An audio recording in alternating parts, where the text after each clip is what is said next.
On voyait que les Américains devaient marcher sur leur fierté et leurs principes. Une liberté de penser. Mais il le fait d'une façon particulièrement grossière et maladroite. Une force internationale. Et même, on va plus loin.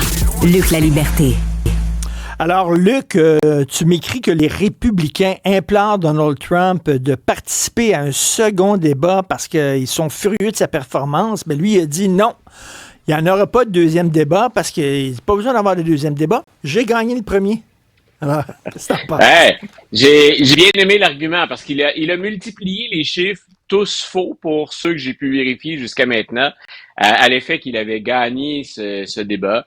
Façon coutumière pour Donald Trump de se remettre d'une déconvenue. Donc, pourquoi pas les inventer, les chiffres qui font notre affaire plutôt que de confronter la réalité. Et il a effectivement dit, vous savez ce qu'il arrive à la fin d'un combat de boxe, quand un adversaire a été terrassé ou qu'il a été défait, il demande un second match, un match revanche. Donc, il dit, regardez, tout de suite après le débat, c'est Kamala Harris qui a dit, je suis prêt à remettre ça, j'en veux un second. Donc, il dit, écoutez, pourquoi je lui ferais, quelque part, c'est un cadeau ou cet honneur, pourquoi j'accepterais, elle a perdu, qu'elle accepte la réalité. Donc, ça fait 8 ans qu'on joue déjà dans ce film-là, dans ce scénario-là. Par contre, entre ce que Donald Trump a annoncé aujourd'hui, tous les médias ont récupéré ça. Entre ce qu'il vient d'annoncer, nous n'aurons pas d'autres débats et l'évolution de la campagne, M. Trump, je pense, pourrait, au moment où on se parle, éviter un autre débat parce que les sondages sont encore très serrés. Le plus récent, je pense que ça a été rapporté par le journal d'ailleurs, Mme Harris a toujours les devants, mais c'est Donald Trump qui a augmenté d'1 point. On serait à 2 points d'écart au plan national. Donc, Attends, j'ai mal compris. Là. D'après moi, il y a un problème dans mes écouteurs. Là. C'est-tu depuis le débat, il a augmenté d'1 point. Il y a des gens qui ont regardé ça et qui ont dit « Hey, finalement, on va voter pour lui ». Non, c'est le sondage de Plessard, mais okay. On n'a rien de substantiel à se mettre sous la dent depuis le débat. Ce qu'on a, mais c'est pas représentatif, c'est de toutes petites expériences, puis au plan statistique, ben écoute, on peut pas généraliser à partir de ça, mais ce sont des réseaux qui avaient leur propre groupe témoin, si on veut, pendant le débat, et ils avaient des indécis, des indépendants, des gens dont, en fait, le vote n'était pas déjà déterminé, orienté. Et en majorité, dans tout ce qu'on a jusqu'à maintenant, on dit que Kamala Harris l'a emporté et que ça a pu changer l'idée de certains électeurs, donc déterminer leur vote. Mais on ne voit pas encore de tendance ni au général, ni dans les États pivots. Il va falloir attendre encore dans ces fameux États où ça va se décider. Donc, il va falloir attendre encore quelques jours pour voir si le débat a eu l'effet que les démocrates prétendent qu'il a eu.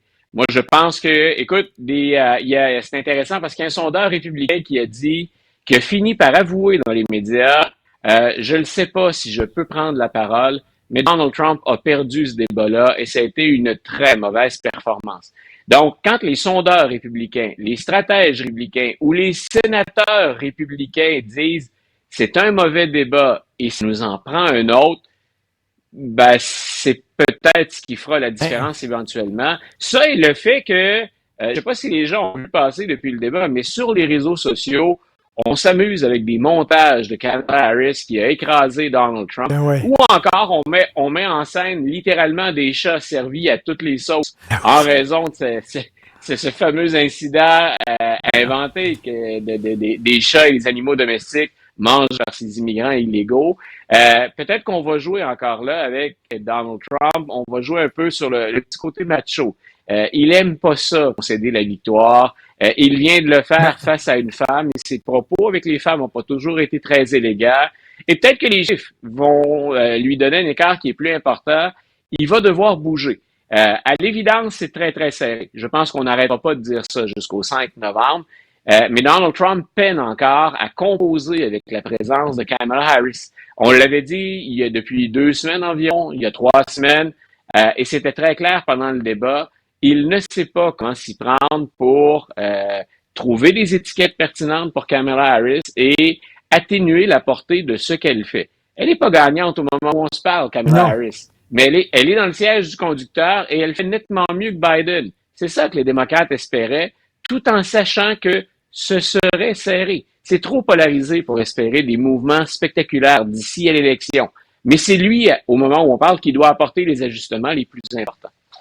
Mais si elle paraît si bonne, c'est parce que lui était tellement mauvais. Mais tu sais, Ouais. il dit qu'il a gagné le débat, mais comme faisait remarquer Emmanuel Latraverse, il dit qu'il a gagné les dernières élections aussi, là. Il perd jamais. Oui. Non, voilà, c'est ce que je disais, c'est que depuis, écoute, il a gagné en 2016 et il criait au complot contre lui dans la victoire. Donc, c'est pas la première fois qu'il nous invente des scénarios, qu'il nous invente des chiffres.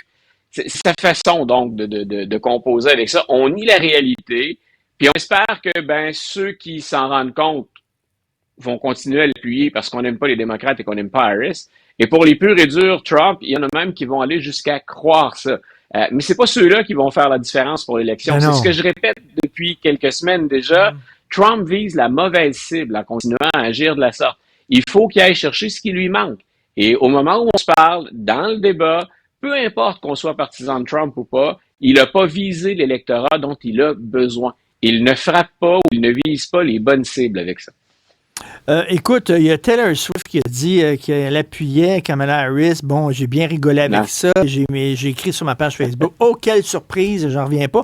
Cela dit, reste que elle peut faire sortir le vote. Et là, elle peut avoir vraiment un impact important sur les élections. Voilà, c'est ce qu'il faut retenir, je pense, de ça.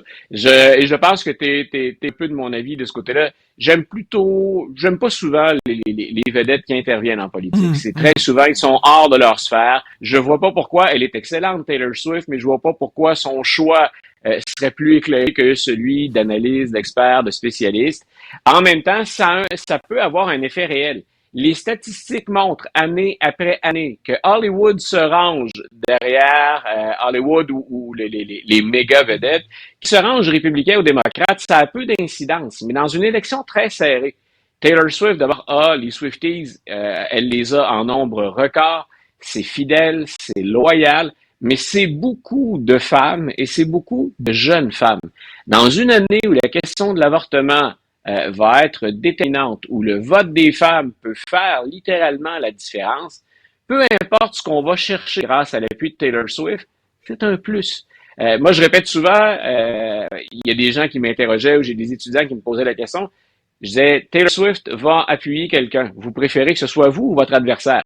Et ça me semble assez simple à déterminer. Quel impact ça va avoir? Dans une élection où on va s'arracher littéralement chaque vote, je pense que c'est intéressant. À la fin de la soirée, à la fin du débat, je pense que Mme Harris a eu la cerise sur le Sunday. C'est peut-être plus de femmes, plus de jeunes qui vont m'appuyer maintenant que Taylor Swift confirme qu'elle le fait et qu'elle le fait par conviction, parce que mon programme ressemble plus à ce qu'elle souhaite. Et il y avait deux messages. Elle disait, moi, j'appuie Kamala Harris, et elle disait, moi, je veux vraiment que vous inscriviez là, sur les listes électorales puis que vous allez voter. Et moi, j'ai entendu là, que soudainement, il y avait plusieurs centaines de milliers de personnes qui se sont inscrites tout de suite après son intervention. Donc, elle a un impact, là.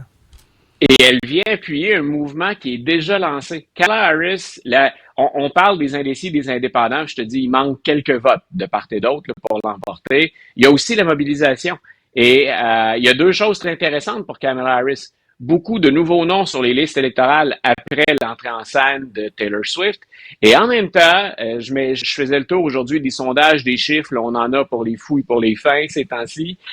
La communauté noire aurait rarement été aussi mobilisée puis stimulée à aller voter. Et ça, c'est déterminant. Si on regarde la Caroline du Nord, si on regarde la Georgie, ce sont des États où on a de fortes proportions de la population noire. Très souvent, ils vont pas voter républicain, même si M. Trump en a gagné un certain nombre de plus. Ce qui fait la différence, c'est vont-ils être sur les listes électorales et aller voter? Et donc, il y a deux bonnes nouvelles pour les démocrates.